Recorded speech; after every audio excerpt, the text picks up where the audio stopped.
So this video is for the fish. He was complaining about his iPhone, that it didn't focus good, as he was trying to get a close-up picture of his GoPro camera.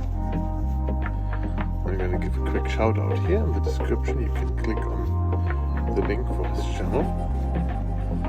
And I'm going to show you today how to do a close-up with the iPhone. So all you need to do, you need to change the camera from 1x to 2x. Like that.